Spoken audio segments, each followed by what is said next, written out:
दोस्तों, actress fact के एक और नए वीडियो में आपका स्वागत है। आज हम आपको फिल्म लकी भास्कर के बारे में समझाने जा रहे हैं।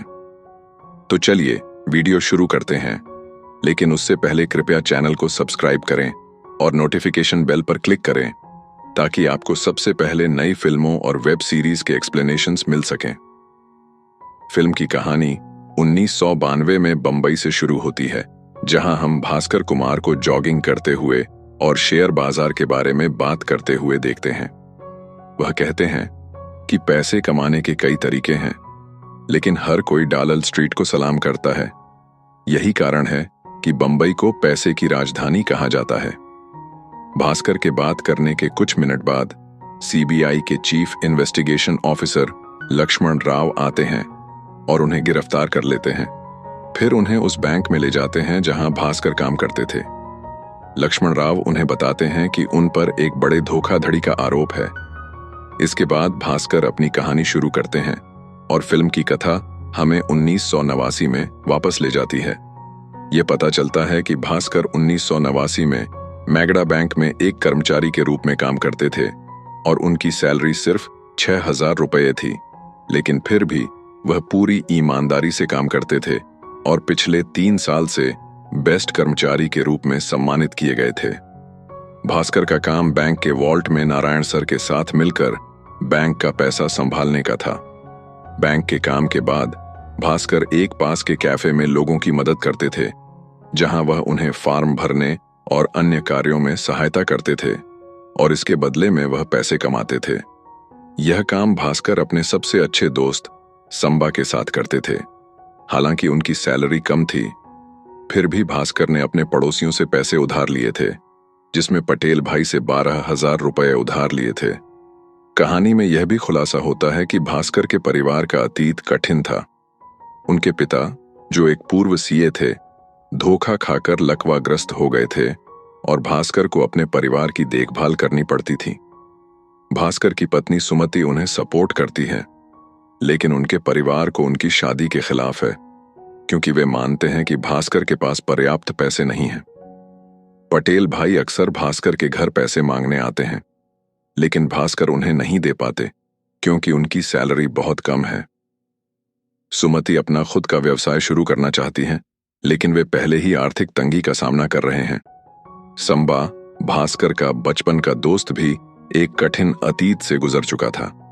10वीं कक्षा में फेल होने के बाद उसने शराब बेचने का काम शुरू किया था। दूसरी ओर भास्कर ने 10वीं पास की और बाद में बैंक में कैशियर बन गए। एक दिन भास्कर को कैफे में एंथनी मिलता है, जिसे बड़ी रकम की जरूरत होती है। एंथनी बताता है कि उसने मलेशिया से 40 टीवी खरीदी थी, जिनकी कीमत 5 लाख रुपए थी, लेकिन जिन लोगों के साथ वह व्यापार कर रहा था वे उसे पैसे नहीं दे पाए, जिसके कारण उसे 2 लाख रुपए की कमी हो गई है। भास्कर उसे मदद करता है, हालांकि उसके पास खुद पैसे नहीं होते। एक दिन पटेल भाई भास्कर को सार्वजनिक रूप से अपमानित करते हैं और उनसे पैसे मांगते हैं। यह भास्कर के लिए एक टर्निंग पॉइंट साबित होता है, क्योंकि वह अपनी वर्तमान स्थिति पर सवाल उठाने लगता है और सोचता है कि पिछले 3 वर्षों में ईमानदारी से काम करने से उसे क्या मिला है। भास्कर एक सीरीज ऑफ इवेंट्स के माध्यम से एंथनी की मदद करता है, लेकिन यही वह मोड़ है जहां उसकी जिंदगी बदलने लगती है। जैसे जैसे कहानी आगे बढ़ती है, भास्कर एंथनी के साथ एक जटिल वित्तीय सौदे में शामिल हो जाता है। वह ज्यादा पैसे कमाने लगता है, जिससे उसकी पत्नी सुमति को संदेह होने लगता है कि यह पैसे कहां से आ रहे हैं। भास्कर बताता है कि वह एक इंपोर्ट एक्सपोर्ट बिजनेस में काम कर रहा है, हालांकि यह उसके अधिक जोखिम भरे व्यापारों का एक कवर अप होता है। एंथनी अपने बेटे को अमेरिका भेजने के लिए बड़ा काम करने की योजना बनाता है और भास्कर एक बड़े सौदे में शामिल हो जाता है, जिसमें महंगी कारों का इंपोर्ट होता है। वे सफलतापूर्वक सौदा पूरा करते हैं, लेकिन चीजें और भी जटिल होने लगती हैं और भास्कर को स्टॉक मार्केट की हेराफेरी और धोखाधड़ी वाले बैंक ट्रांजैक्शंस के जाल में फंसते हुए देखा जाता है।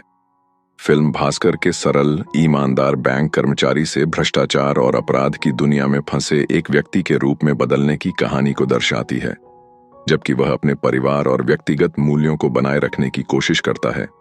अंत में भास्कर को अपनी की गई गलतियों और उनके परिणामों का सामना करना पड़ता है, खासकर जब वह अपने आप को एक बड़ी धोखाधड़ी में फंसा पाता है, जो कि एक प्रसिद्ध stock broker Harshad Mehra, film में हर्षद मेहरा के नाम से रचनात्मक कारणों से के साथ जुड़ी हुई होती है। कहानी का क्लाइमेक्स तब आता है जब भास्कर को यह एहसास होता है कि उसने जो धोखाधड़ी में भाग लिया है उसका उसकी जिंदगी और आसपास के लोगों पर क्या प्रभाव पड़ा है।